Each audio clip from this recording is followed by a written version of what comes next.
Ito mga minamahal na kababayan, muli tayong live at ito naman ay naririto ako kasama ko si Atty. Torion para pirmahan itong reiterative request, itong urgent Senate inquiry in aid of legislation tungkol dito sa COMELEC irregularities na naganap noong nakaraang May 2025 national and local election.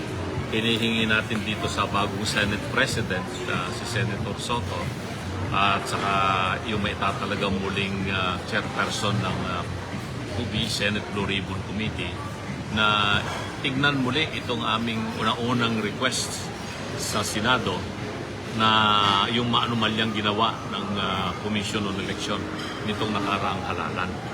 So, pipirmahan ko itong makapal na mga every page ito. Kailangan, pirmahan po natin to.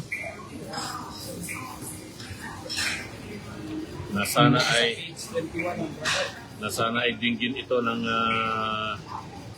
Senado.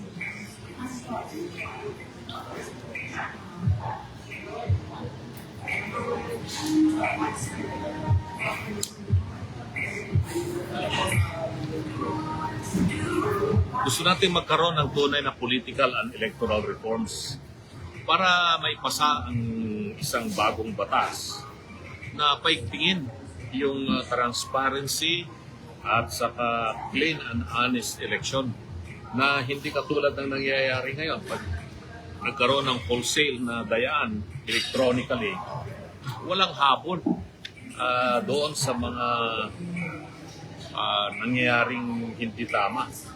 So this is in line with the constitutional mandate that sovereignty resides in the people and all government authority emanates from them. At sa ating mga pagtuturo ng political law and constitutional law, ang pinakamahalaga sa lahat ng manifestation of sovereignty ay yung the presence of elections through popular will. Meaning to say, free elections, free, honest, transparent election. So ayan, ito, ipirman natin. At ang abogado natin dito ay si Atty. Torion, ang pinakamagaling na abogado ngayon sa ating bansa. So ayan, pirman ko na ito, marami-rami ito. Isa.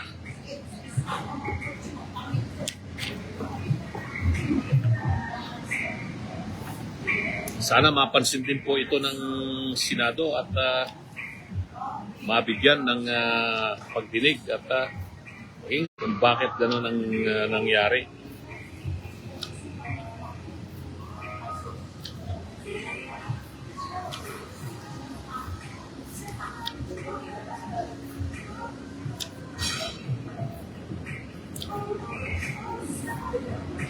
Hindi naman po kaso itong pinipirmahan ko. Ito ay isang request, reiterative request, kasi meron na tayong naunang kahilingan sa Senado nung ang namumuno pa ay si dating Senate President Francis Escudero na magkaroon ng Senate inquiry in aid of legislation tungkol nga doon sa reported mga COMELEC irregularities nung nakaraang eleksyon.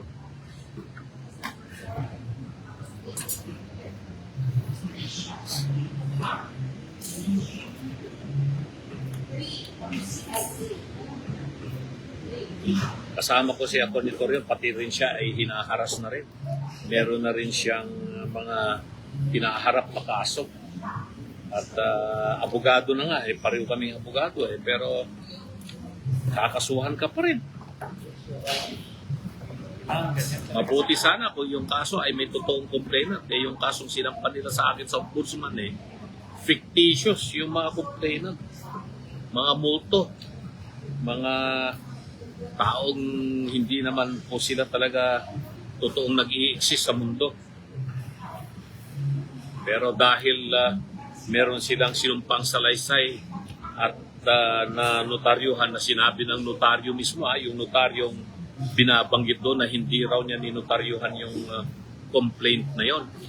At itinatwa niya kasi sinampahan ko ng kaso yung abogado Sinampahan ko ng kaso yung abogado ng pag-violate ng notarial law.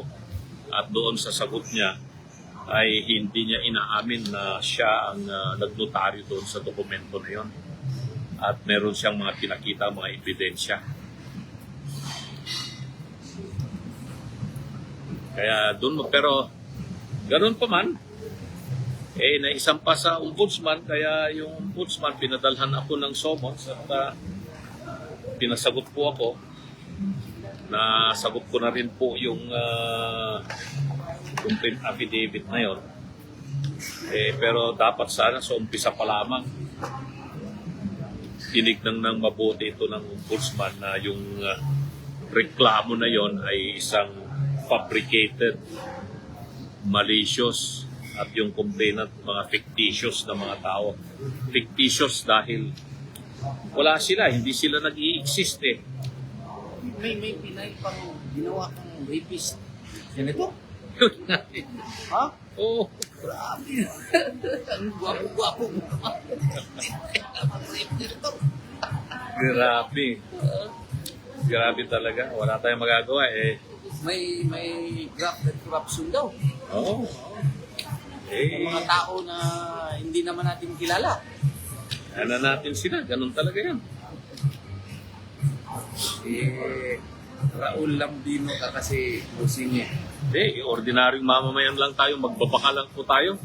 Isa lamang po tayong nagpapastol ng baka at magsasaka. Kaya lang gusto na nilang tayong tahimik lang, hindi maingay.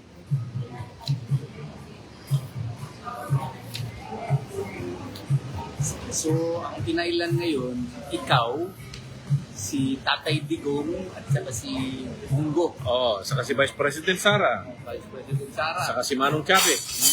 Ay, tama, oh. Saka si Kiko Barsaga. Sa akin, at least na-dismiss na yung sedition at inciting to sedition. Oo. Pero meron din tayong disbarment. Oo, meron pa rin yun. Sinagot ko na rin yun. Humingi tayo ng dispensa. Kung nagkamali man tayo ng cutting kuan dahil na rin doon sa report. Pero ayaw kong discussin yon sa media part niya. Meron man po tayong nagawang hindi maganda tungkol doon. Ayos! Sana lang kulang. Ayos! Secretary Pusi na lang. Tuloy pa rin ang laban po natin para sa malinis na pamahalaan. So, muli po, mabuhay po tayong lahat at pagpalain po tayo ng Panginoon Diyos. Thank you.